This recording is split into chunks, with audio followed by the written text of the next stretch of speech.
நேற்றுக்கு புதுக்கோட்டையில ஒரு பெரிய கூட்டம் ஒன்று நடந்துச்சுல்ல ஐயா அமித்ஷா தலைமையில அந்த கூட்டத்துல திமுகவை போட்டு பொலன்னு பொழந்திருக்காங்கப்பா அப்படின்னு பூரா பேஸ்புக்ல இந்த சங்கிய புலங்காயுதம் அடைஞ்சுக்கிட்டு இருந்தாங்க. சரி, அப்படி என்னதான் பேசியிருக்காங்க அப்படின்னு போய் பார்த்ததுக்கு அப்புறம் தான் தெரிஞ்சது அவங்க அடிச்சது திமுக இல்ல, அடியோ அடின்னு அடிச்சிருக்காங்க. ஆனா அதிமுகவை போட்டு அந்த அடி அடிச்சிருக்காங்க. முக்கியமா ஐயா எடப்பாடி பழனிசாமிய இடுப்பு மேலேயே ஏறி மிதிச்சிருக்காங்கன்னா பாத்துக்கங்களேன். வரவே போறவெல்லாம் ஒரு மிதி மிதிச்சுட்டு தான் போயிருக்காங்க. அப்புறம் ஐயா எடப்பாடி பழனிசாமி ரொம்ப நாள் எங்களுக்குள்ள இப்ப கூட ரீசெண்டா சொன்னாப்புல, அதாவது வரப்போற 2026 தேர்தல்ல அதிமுக பெரும்பான்மையான அந்த இது ஜெயிச்சு இடங்களை ஜெயிச்சு நாங்க வந்து எங்க தலைமையில ஆட்சியை அமைப்போம் அப்படின்னு சொல்லி பயங்கரமா இப்போ கூட பேசினாப்புல. ஐயா கண்ட கனவுல காலத்து அந்த கோட்டையை கட்டினார்ல, வெறும் காலாலேயே எட்டி அந்த கோட்டையை நசுக்கி இருக்காங்க. ஒருத்தே விடல சார். அவங்க இங்க பேச பேச ஐயா காதுல சூடான இஸ்திரி பட்டி எடுத்து தேய்ச்ச மாதிரி அப்படி ஒரு கதறல் பொசுங்கி போயிருக்கும்னா பாத்துக்கங்களேன். அப்படி அவங்க என்ன பேசுனாங்க, ஐயாவுக்கு அது எந்த இடத்துல ஏறி நிக்குது பார்த்துருவோம்பா.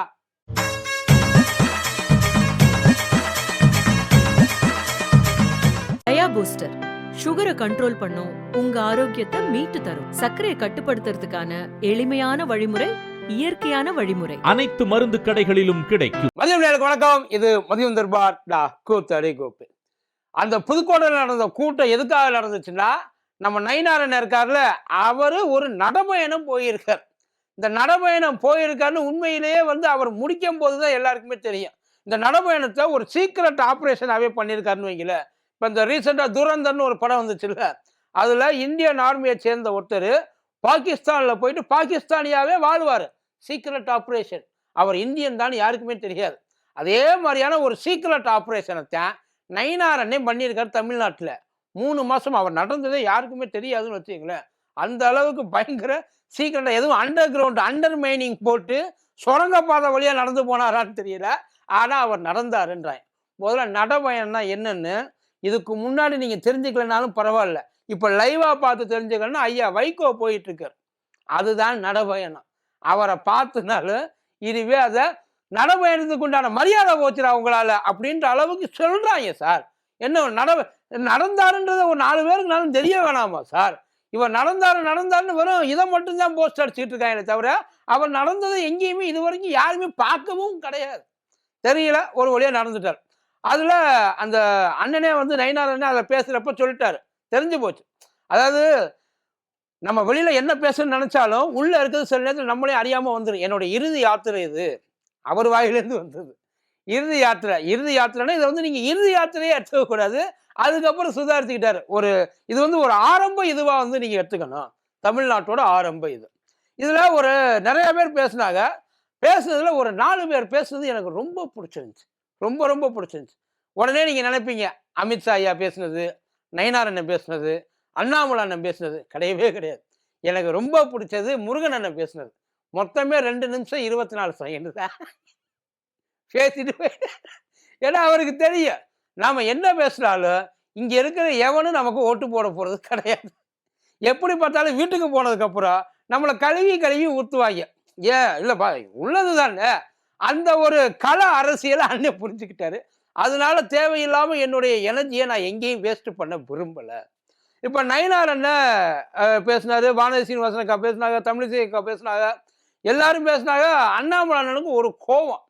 என்ன கோவம் அப்படின்னா, எல்லாருமே நான் பேசணும்னு நினைச்ச எல்லாத்தையுமே இவங்க பேசிட்டு போயிட்டாங்க. இனிமே நான் என்னத்தை தான் பேச. இப்ப விஜய் சொன்னாப்புல இல்ல, அதாவது தமிழ்நாடு இனிமே இப்ப அதான் என்கிட்ட நிறைய இது இருக்கு, தமிழ்நாடு சரியில்லை, எதை மாத்தணும்னு நினைக்கிறீங்கன்னு கேட்டதுக்கு ஆல்ரெடி இங்கதான் எல்லாம் இருக்க, அப்புறம் என்னத்தை மாத்த சொல்ற, நிலாவில் வீடு கட்ட சொல்றியா கேட்டாப்புல இல்ல. அதே மாதிரிதான் இவங்களை பத்தி பேசுறதுக்கு என்கிட்ட ஒண்ணுமே கிடையாது. எனக்குன்னு கலவரம் அதாவது கலவரம் பண்றதுக்காக இருந்த ஒரே ஒரு விஷயம் 2 தான். ஒன்னு திருத்தணி மேட்ரு, இன்னொன்னு திருப்பரங்குன்ற மேட்ரு. இந்த 2யுமே வரவன் போறவன் எல்லாம் பேசிட்டா இனிமே நான் என்னத்தான் புதுசா பேசுறது அப்படின்னு அண்ணனுக்கு ஒரு வருத்தம். அதனால என்ன பண்ணிட்டாரு அண்ணன், நேரா இப்ப இருக்கிற அந்த ரீசெண்டா இப்ப அந்த காங்கிரஸ்கார் ஒருத்தர் போட்டார்ல, அந்த மாதிரி இந்தியாவிலேயே அதிகமா கடன் வாங்கின மாநிலம் தமிழ்நாடு தான் டாப்ல. கொஞ்சம் ஒரு நிமிஷம் அதுல வேற நான் மேடையில ஏறி இருக்கேன், பொய்யெல்லாம் பேசக்கூடாதுன்னு நம்மள்கிட்ட வேற ஒரு சின்ன டிஸ்க்ளைமர் ஒண்ணு வேணாம். கூகுள்ல போட்டு பாருங்க. இந்தியாவிலே கடன் அதிகமா வாங்குன மாநிலம் எது? அப்படின்னு நீங்க கூகுள்ல போட்டீங்கனாலே, உடனே அத காரி துப்பி போட்டுரும். ஃபர்ஸ்ட் இந்தியால இருக்க ஹையஸ்ட் டெப்ட் ஸ்டேட் என்ன தெரியுமா? மகாராஷ்டிரா. மகாராஷ்டிரால மும்பை இருக்கு இல்லையா? அந்த மும்பை தான். இந்தியாவிலே அதிகமான ஜிஎஸ்டி கட்டக்கூடிய மாநிலமும் மகாராஷ்டிரா தான். 2வது என்ன தெரியுமா? மகாராஷ்டிராவாவது எடுத்துக்கலாம். ஏன்னா, அவன் கடன் வாங்குறான். கடன் வாங்கிட்டு அதை எந்த வழியில வந்து அதை ரீப்ரொடக்டிவ் பண்ண முடியுமோ அதை ரீப்ரொடக்ட் பண்றான். அட்லீஸ்ட் குறைஞ்சபட்சம் அங்க இருக்க அந்த இன்ஃப்ரா எல்லாத்தையும் மாத்துறான். அந்த அந்த லைஃப் ஸ்டைல்னு ஒண்ணு இருக்கு இல்லையா? அதை எந்த அளவுக்கு வந்து பெட்டர்மென்ட் பண்ண முடியுமோ அந்த அளவுக்கு அதை பெட்டர்மென்ட் பண்றான். 2வது இடத்துல இருக்கிறது யார் தெரியுமா? உத்தரப்பிரதேசம். உண்மையிலே இதை பார்க்குறப்ப எவ்வளவு பேருக்கு நெஞ்சு வாய் வழியா வந்து உள்ள போய் யார் அடைச்சு ஒர்க் பண்ணாம இருக்குன்றது தெரியல. உத்தரப்பிரதேசம் தான் இந்தியாவிலே 2வது அதிகமா கடன் வாங்கின மாநிலம். 3வது மாநிலம் தமிழ்நாடு. அதுல மாற்று கருத்தே கிடையாது. 3வது மாநிலம் தமிழ்நாடு. இதெல்லாம் அந்த தமிழ்நாடு அந்த கடன் வாங்கினதுல ஒவ்வொருத்தனோட கணக்கும் சொல்றாப்புல. அதாவது 2021ல ஒவ்வொருத்தன் தலையிலையும் 2 லட்சம் ரூபா இருந்துச்சாம். 2025ல ஒவ்வொருத்தன் தலையிலையும் 4 லட்சம் ரூபா இருந்துச்சாம். இந்த 2 லட்சம் 4 லட்சம் இதெல்லாம் ஓகே. இந்த கடன் வாங்கினதெல்லாம் ஓகே. அவங்க செஞ்ச இதுல வேற கணக்கு சொல்றாப்புல. அந்த 4 லட்சத்துக்கு உங்களுக்கு வெறும் 5000 தான் கொடுத்துருக்காங்க. அதான் பொங்கல் பரிசு. இப்போ 10 லட்சம் பேருக்கு லேப்டாப் கொடுக்குறேன்றாங்களே, இன்னும் 10 லட்சம் பேருக்கு இன்னொரு செக்மெண்ட்ல கொடுக்குறேன். மொத்தம் 20 லட்சம் லேப்டாப். இதை எந்த கணக்குல சேர்ப்ப? மகளிருக்கு மாசம் மாசம் 1000 ரூபா கொடுக்குறேன்றாங்களே, அதை எந்த கணக்குல சேர்ப்ப? இந்த புதுமை பெண் திட்டம், இந்த தேசிய இதுக்கெல்லாம் வந்து பிராக்டிஸ் பண்ணிட்டு போறாங்கல்ல, அவங்களுக்கெல்லாம் வந்து தேர்ச்சி பெற்றவங்களுக்கு ஆளுக்கு 25,000 ரூபா கொடுக்குறாங்க. முதல் டெஸ்ட்ல பிரிமினரி பாஸ் பண்ணிட்டு ஆளுக்கு 50,000 ரூபா கொடுக்குறாங்க. அதையெல்லாம் எந்த கணக்குல கொண்டு போய் சேர்ப்பிய? இந்த இதுல ஃப்ரீ பஸ் அதுக்கு எங்க கொண்டு போய் சேர்ப்பிய? மகளிர் உரிமை அதையெல்லாம் எங்க கொண்டு போய் சேர்ப்பிய? சார் ஒவ்வொருத்தரும் இங்கே அந்த டெவலப்மெண்ட் எதுவுமே இல்லை. வாங்கி வச்சுக்கிட்டு ஒன்றும் இதில் கடனை வேற திருப்பி இல்லை. முன்னாடி வாங்கிட்டு போயிருக்காங்கப்பா. கடனே இல்லாமல் இருந்துச்சு, இவங்க பூரா கடனை வாங்கி வச்சிருக்காங்கன்னு சொன்னால் நியாயம். நான் இன்னொரு கதை சொல்லட்டா? சின்ஸ் தமிழ்நாடை பற்றி சொன்னதுனால, இந்தியாவில் 2014ல் ஒட்டுமொத்த இந்தியாவோட கடன் எவ்வளோ தெரியுமா? வெறும் 53 லட்சம் கோடி. வெறும் 53 லட்சம் கோடி 2014. 2025 10 வருஷத்துல இந்தியாவோட மொத்த கடன் என்ன தெரியுமா? 210 லட்சம் கோடி. 210 லட்சம் கோடி சார். 2014 இந்தியாவோட கடன் வெறும் 53 லட்சம் கோடி. 2025ல இந்தியாவோட மொத்த கடன் 210 லட்சம் கோடி. என்ன பண்ணலாம்? இல்லை நீங்களே சொல்லுங்க. ஏன்னா உங்களுக்கு தான் எல்லாம் தெரியுமே. நீங்க படிக்காத புத்தகமா? உங்களுக்கு இல்லாத அறிவா? உங்களுக்கு தான் எல்லாம் தெரியுமே. நீங்க சொல்ல வேண்டியது தானே. அத்தனை பேருக்கு இடத்துல எவ்வளவு கூசாம பேசிட்டு இருக்காங்க பத்தியெல்லாம். கடன் வாங்காம ரன் பண்றது அதை முடியவே முடியாத காரியம். ஆனா கடன் வாங்கி எப்படி ரன் பண்றாங்கன்றது தெரியணுமா தெரிய வேண்டாம்ப்பா? ஏன் கடன் இல்லாத இடத்துல கடன் தானே வாங்கி ஏற்கனவே கடன்கார மாநிலம் மாற்றி ஆக்கியாச்சு 10 வருஷமா உட்காந்து. அதுல மாற்றமே கிடையாது இல்ல. அப்புறம் மேற்கொண்டு அந்த கடனை எப்படி வாங்கியிருக்காங்க, அதை எப்படி யூட்டிலைஸ் பண்ணியிருக்காங்கன்றது தானே விஷயம். அதை எங்கேயும் எந்த இடத்துலையும் பேசிட மாட்டாங்க. அது அண்ணாமலை அண்ணனுக்கு ரொம்ப வருத்தம். ஏன்னா நம்ம பேச வேண்டியதெல்லாம் இவங்க பேசிட்டு போயிட்டாங்க. எச் ராஜாண்ண பேசுனதெல்லாம் அல்டிமேட்டு. அவங்க பேசுனதுல அண்ணன் வந்து அதாவது ஒரே ஒரு விஷயம்தான். அவர் தான் முதல்ல பேசினான்றதுனால அவருக்கு நல்ல வாய்ப்பெல்லாம் கிடைச்சிருச்சு. திருத்தணி மாற்றையும் அந்த திருப்பரங்குன்ற மாற்றத்தையும் பிடிச்சிட்டு இது அகற்றப்படணும். அதான் இந்துக்களுக்கு எதிரான ஆட்சி, அவ்வளவுதான். வேற எந்த டாப்பிக்கும் அவனுக்குள்ள பேசுறதுக்கு, திமுக பத்தி பேசுறதுக்கு அவன் கிட்ட கிடையாது. நியாயமா எவ்வளவு பெரிய ஒரு ஆப்பர்ச்சுனிட்டி. ஏன்னா ஒட்டு மொத்தமா அந்த மாநாடு ஆல்மோஸ்ட் மாநாடுன்னு வச்சுக்கோமே, ஒட்டு மொத்தமா அது வந்து 5 மணி நேரம் ஆச்சு. 5 மணி நேரத்தில் அவங்க பேசுனது பூரா உள்ள இருக்கிற வன்மம். அது என்ன வன்மம்னா, எங்களால எதுவும் பண்ண முடியல. இதுல அமித்ஷாவை உண்மையில அந்த இடத்துல அமித்ஷா பேசுனது தான் பெருசா இருக்குன்னு பார்த்தா, அமித்ஷாவை தாண்டி அக்கா தமிழிசை சவுந்தரராஜன் அவங்க பேசுனது பயங்கர ஃபயரியா இருந்துச்சு. பட் ஏன்னு தெரியல, அந்த ஃபயரு பரவாம போயிடுச்சு. அமித்ஷா என்ன பேசினார்னா, வழக்கம் போல இதுதான், திமுக இந்தியாவில் பயங்கரமான ஊழலான கட்சி, இந்தியாவிலே பயங்கர தப்பு பண்ற கட்சி, இந்தியாவிலே ரொம்ப கேவலமான கட்சி. இது எல்லாத்தையும் எல்லாரும் பேசினாலும் இதையும் சொல்லிடுறாங்க, இந்தியாவிலே தமிழ்நாடு தான் முதன்மை இடம், இந்தியாவிலே தமிழ்நாடு தான் வந்து பயங்கரமா எல்லாரையும் வந்து அதாவது அந்த ஜிடிபி ரேட் எல்லாம் growth எல்லாம் பயங்கரமா இருக்கு. இருந்தாலும் திராவிட மாடல் ஆட்சி சரி கிடையாது. ஏன்னா இதையும் பேசுற அதையும் பேசுற. இந்த ரெண்டுல எதுவா உண்மை? ரெண்டுமே உண்மைதான். ரெண்டுமே உண்மைனா எப்படி ரெண்டுமே உண்மையாக முடியும்? அது சரியில்லைன்னா தமிழ்நாடு எப்படி நல்லா இருக்கு? அது சரியில்லைன்னா தமிழ்நாடு எப்படி ஜிடிபில டெவலப் ஆகும்? அது சரியில்லைன்னா தமிழ்நாடு எப்படி இருக்கிறதுலே வந்து எல்லாத்துலேயும் வந்து முன்னோடி மாநிலமா எப்படி இருக்க முடியும்? இதுல வேற இடையில பேசுறாங்க, இந்த 3000 ரூபா கொடுத்தா ஓட்டு போட்டுருவாங்களா? 3000 ரூபா கொடுத்து அப்படிலாம் காசு கொடுத்து ஓட்டு போற மாதிரி இருந்தா இந்தியாவிலே வந்து எவன் நினைச்சாலும் நான் கையில காசு இருந்தா எவன் வேணாலும் ஆட்சியை பிடிச்சிட்டு போயிடலாம்ல. வெறும் காசு மட்டும் ஓட்ட வாங்காது ரசா. மக்கள் அவங்க நினைச்சு பார்ப்பாங்கல்ல. என்ன நமக்கு இவங்க என்ன பண்ணியிருக்காங்க? ஏன் 5000 ரூபா கொடுக்கலாமா? என்ன இப்ப? குடுத்துட்டு போனா அதாவது நல்லா தெரிஞ்ச குடுத்துட்டு போனா என்ன கேட்க முடியும்? பொங்கல் பரிசு 5000 ரூபா குடுக்குற மாதிரி தானே. பட் என்ன குடுக்கணுமோ, என்ன நியாயமா நமக்கு முடியுமோ. ஏன்னா அவங்களுக்கு நல்லா தெரியும். இப்ப 5000 ரூபா குடுத்தா அடுத்த ஆட்சிக்கு வரப்போறது நம்ம தான். அதுக்கப்புறம் இதையும் குடுத்து நம்ம மேல தான் ஏற்கணும். ஏன்னா இதுக்கே கிட்டத்தட்ட 7000 கோடி ரூபா செலவாகுதுன்றாங்க. பொங்கல் பரிசு பிளஸ் பொங்கல் தொகுப்பு இதெல்லாம் சேர்த்து மொத்தம் 7000 கோடி ரூபா வரும் ஜனவரி மாசம் மட்டும். இது இல்லாம மகளிருக்கு உரிமை தொகை வேற எக்ஸ்ட்ரா வேற ஆட் பண்ணியிருக்காங்க. நிதி சிக்கல் இருக்குன்றது உண்மை. அந்த நிதி சிக்கலை எப்படி சமாளிக்கிறாங்கன்றதுல தான் திறமையே இருக்கு. மேலே ஏறி உங்க இஷ்டத்துக்கு என்ன வேணாலும் விலையை ஏற்றி போட்டு எவ்வளோ வேணாலும் வரியை போட்டு அதுக்கு ஏற்ற மாதிரி எல்லாத்தையும் வாங்கி உருட்டி உள்ளக்குள்ளே வச்சுக்கலாம் அப்படின்னு நீங்கள் நினச்ச மாதிரி ஆட்சி பண்ணால் தமிழ்நாட்டை 3 வருஷத்தில் முடிச்சிடலாம். வெறும் 3 வருஷம். ஊப்பியெல்லாம் வந்து சொர்க்கலோகம் மாதிரி தெரிகிற அளவுக்கு தமிழ்நாட்டை ஆக்கிவிட்டு போயிடலாம். அதனால தான் உங்ககிட்ட கொஞ்சம் ஜாக்கிரதையாகவே இருக்கிறாங்க பஸ்ஸு. அப்புறம் ஐயா அமித்ஷா சொன்னார் என்னன்னா, அவர் நிறைய பேசினார். டிஎம்கேவை வந்து திட்டி நிறைய பேசினார். எதிர்த்து பேசல, திட்டி பேசினார். அது அவரோட பர்சனல் இதுன்னு வச்சுங்க. அதிமுக அடிச்சாரு பாருங்க, சொல்லாம கொள்ளாம அடிச்சாப்புல. என்டிஏ கூட்டணி எந்த இடத்துலயும் அதிமுகன்ற வார்த்தையும் வரல, எந்த இடத்துலயும் எடப்பாடி பழனிசாமின்ற வார்த்தையும் வரல. ஏன்னா இது வெளியில வேற எங்கேயாச்சும் அவங்க பேசியிருந்தானா இவரை மென்ஷன் பண்ண வேண்டிய அவசியம் கிடையாது. ஆனா அவங்க வந்து பேசுனது தமிழ்நாட்டில். அவங்க பேசுன சப்ஜெக்ட் 2026 எலெக்ஷனை பத்தி. இந்த 2026 எலெக்ஷனுக்கு ஐயா எடப்பாடி தான் தலைமை.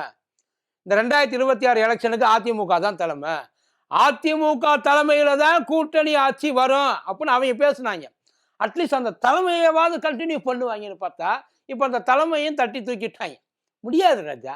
இதுக்கு மேல ஒழிச்சு உங்ககிட்ட நான் என்னத்தை செய்ய போறேன்? ஓப்பனா எல்லாத்தையும் பேசிடுவோம். என்டிஏ கூட்டணி ஆட்சி அமையும், பாரதிய ஜனதா கட்சி ஆட்சி அமையும் தமிழ்நாட்டில். எனக்கு ஒரு சந்தேகம். அதாவது ஒரு கட்சி இப்போ ஆட்சி அமைக்கணும் அப்படின்னா குறைஞ்சபட்சம் அந்த கட்சிக்கு இருக்கிற எல்லாரையும் விட அதிகபட்சமான ஒரு அந்த இது தேவையில்லையா? சப்போர்ட் தேவையில்லையா? சீட்டு தேவையில்லையா? எப்படி முடியும்? போட்டி போடுறதே மொத்தம் என்டையரா கணக்கு பண்ணி பார்த்தாலும் 80 தொகுதி. அதாவது சார் கொடுக்க போறதே 40 தான் பேசிக்கிட்டு இருக்காங்க. அவங்க 80 கேட்குறாங்க. கொடுக்க போறதே 40. இதில் நீ எத்தனை ஜெயிப்ப? எப்படி நீ வந்து உன் தலைமையில நீ ஆட்சி அமைப்ப? இதெல்லாம் அவங்களுக்கே கன்ஃபியூஸா இருக்காது. அதாவது இது நடக்காதுன்னு தெரிஞ்சாலும் கூட ஒருவேளை நடந்துட்டா என்ன ஆகுன்ற ஒரு நினப்புக்காவது போக வேண்டாமா? 40லையுமே நீ ஜெயிக்கிறன்னு வச்சுக்கோமே. உன் கையில் ஆட்சியை கொடுத்துட்டு பேலன்ஸ் ஒருவேளை நடந்துருச்சு, அதிமுக கூட்டணி ஜெயிச்சிருச்சு, நீ 40 அவங்க ஒரு 80ன்னே வச்சுக்கோ, 120 வச்சுக்கோ, வேற எங்கேயாச்சும் வாங்கிடும். எப்படி உங்க தலைமையில ஆட்சி அமையும்? இதை சொல்றது சார். இதுல வேற அரசியல் சாணக்கியன்றாங்க. அந்த எந்த அளவுக்கு இது லாஜிக்கலா இருக்குன்னே தெரியல. இல்லை எடப்பாடி பழனிசாமி அவ்வளவு தூரம் அமித்ஷாவுக்கு அடிமையாவே மாறிட்டாப்லையா? அந்த நம்பிக்கை உங்களுக்கு அவ்வளவு ஸ்ட்ராங்கா இருக்கா? எனக்கு அமித்ஷா பேசுறது கூட பரவாயில்ல. அதுக்கப்புறம் வந்து அக்கா தமிழிசை சவுந்தரராஜன் அடிச்சாங்க பாருங்க ஒரு அடி. அவராது நாங்க சேர்ந்து இருப்போம், எங்க தலைமையில் ஆட்சி அமையும், நாங்க ஒன்னாதான் இருப்போம் அப்படின்னு சொல்லி அமித்ஷா சொன்னாப்புல. இங்க தமிழிசை சவுந்தரராஜன் அக்கா புரின்னு புரிச்சுட்டாங்க. இலை வந்து உதிர்ந்தாலும், அதாவது அதிமுக வந்து ஒருவேளை அவுட் ஆனாலும், அதால வந்து வரவே முடியலைனாலும் தாமரை மலர்ந்தே தீரும், நாங்க ஜெயிப்போம். இது அக்கா தமிழிசை சவுந்தரராஜன் அவ்வளவு பேருக்கு முன்னாடி சொன்ன அந்த ஒரு வார்த்தை. யோசிச்சு பாருங்க எந்த அளவுக்கு இருந்திருக்கும். ஒன்னும் பண்ண முடியாம உட்கார்ந்தது. அந்த அளவுக்கு வந்து அக்கா தமிழிசை சவுந்தரராஜனுக்கு அவ்வளவு கான்பிடென்ட். அதாவது பழனிசாமி ஐயா ஜெயிக்கிறது கண்டிப்பாக இந்த எலெக்ஷன்லையும் தோத்து 11, 12, 13 அடுத்து வர்ற எல்லாத்துலயுமே ஐயாவோட கான்ட்ரிபியூஷன் இவ்வளவுதான். அது வேலைக்கு ஆகாது. அவர் லாய்க்கப்பட மாட்டாரு. அந்த இதுக்கு அவர் சரிபட்டு வர மாட்டாரு. அவர் தோத்துருவாருன்னு சொல்லி தமிழிசை சவுந்தரராஜனுக்கு வாக்குமூலம் கொடுத்துருக்காங்க. சார் இலை உதிர்ந்தாலும்னா அதுக்கு என்ன சார் அர்த்தம்? அவர் வந்து ஜெயிக்க மாட்டாரு, அது ஜெயிக்கிறதுக்கான வழி இல்லை. இப்ப விஜய் சொன்னாப்புல, அதுக்கும் தமிழிசை சவுந்தரராஜன் சொன்னதுக்கு என்ன வித்தியாசம்? களத்துல யார் இருக்கிறாங்களோ அவங்கள பத்தி தான் நாங்க கவலை பண்ணோம் அப்படின்னு விஜய் சொன்னார். அதுக்கு இங்க இருக்கிற எல்லாரும் கோவப்பட்டார். செல்லூர் ராஜன் கோவப்பட்டாரு, நம்ம இவர் ஜெயக்குமாரன் கோவப்பட்டாரு, பயங்கரமா கோவப்பட்டார். அவனை அதை கட்டத்தில் லிட்டரலா விஜய கெட்ட வார்த்தை சொல்லி திட்டல, அவ்வளவுதான். என்ன தெரியும், அவன்லாம் வந்து என்னைய பிடிச்சி நடந்தப்ப நான் திண்ணையை பிடிச்சி நடந்தப்ப அவன் எண்ணெயை பிடிச்சி நடந்தப்ப அவனையெல்லாம் வந்து நீங்க அரசியல் ஒரு ஆளா சேர்க்கலாமா, பொடிப்பய அப்படின்னு சொல்லிட்டு போயிட்டா. இப்ப அமித்ஷா என்ன சொல்லுவீங்க, தமிழிசை சவுந்தரராஜன் என்ன சொல்லுவீங்க? இதே வார்த்தை அங்க வருமா? இலை உதிர்ந்தாலும்ன்ற வார்த்தைய அங்கனுக்குள்ள அழுத்தம் திருத்தமா பதிவு பண்ணியிருக்காரு. அதாவது இவங்களுக்கு ஜெயிக்கிறதுக்கான எந்த வாய்ப்பும் கிடையாது. ஆனா இவங்களை காட்டிலும் பாரதிய ஜனதா கட்சி தமிழ்நாட்டுல பயங்கர பவர்ஃபுல்லா இருக்கு. அது ஜெயிச்சே தீரும் அப்படின்ற ஒரு கான்பிடன்ட் அவங்களுக்கு இருக்கு. இவங்க தான் கூட்டணி கட்சியா? நீங்க தான் வந்து ரொம்ப ஒற்றுமையா இருக்கிற கட்சியா? நீங்க தான் இல்லப்பா எனக்கு தெரியல. அவங்க பேசுற பேச்சு ஏன்னா அந்த பக்கம் இருக்கிறது திமுக சைடு இருக்கிறது போலியான கூட்டணின்றாங்க. அந்த கூட்டணியில இருக்கிறதுக்கு திமுகவுக்கு இது எல்லாமே ஃபேக் ரிலேஷன்ஷிப்ல இருக்கிறாங்க. அதாவது ஒருத்தருக்கு ஒருத்தர் வந்து மனஸ்தாபத்துல இருக்கிறாங்க. அவங்க எப்ப வேணாலும் போகலாம். உங்ககிட்ட என்ன உங்க கூட்டணிக்கு பின்னாடி என்ன ஒரு 500 கட்சி இருக்குமா? இல்லப்பா தெரியலப்பா. உங்க கூட்டணி பின்னாடி அந்த 500 கட்சி பயங்கர இருக்கிறது ஒரே ஒரு கட்சி. அந்த ஒரு கட்சியை உங்களால பக்கத்துல சேர்த்துக்க முடியல. அந்த ஒரு கட்சியை உங்களால விட்டு கொடுக்காம இருக்க முடியல. அவனை எட்டி உதைச்சு நசுக்கி அவனை எவ்வளவு தூரம் வந்து கிட்டத்தட்ட ஒரு சாடிஸ்ட் மனநிலைமையில தான் பிஜேபி இருக்கு. அதாவது அதிமுக வந்து ஒரு அடிதாங்கியாவே பயன்படுத்தி இருக்கு. ஆனா என்ன அது ரூம்குள்ள வச்சு அடிச்சாலும் பரவாயில்ல. அது அவங்க பப்ளிக்கா போட்டு அடிக்கிறப்பத்தான் அவங்கள பாக்குறப்ப நமக்கே கொஞ்சம் ஒரு பாவமாவே இருக்கு. பரவாயில்ல, எடப்பாடியார் எல்லாத்துக்கும் சேர்த்து ஓகே நான் ஒத்துக்கிறேன் அப்படின்னு சொல்லி அக்ரிமெண்ட்ல கையெழுத்து போட்டுட்டா கூட்டணிக்கு உள்ளேயே போயிருக்காரு. ஆனா இவ்வளவு தூரம் ஓப்பனா இவங்க எல்லாம் பேசுறத பார்த்தா ஒருவேளை அதிமுக இந்த எலெக்ஷனோட அவ்வளவுதானா? இல்லப்பா எனக்கு தெரியல. அவங்க பேசுறத பார்த்தா அப்படி தெரியுது. நீங்க என்ன நினைக்கிறீங்க? சொல்லுங்க பாப்போம். நன்றி.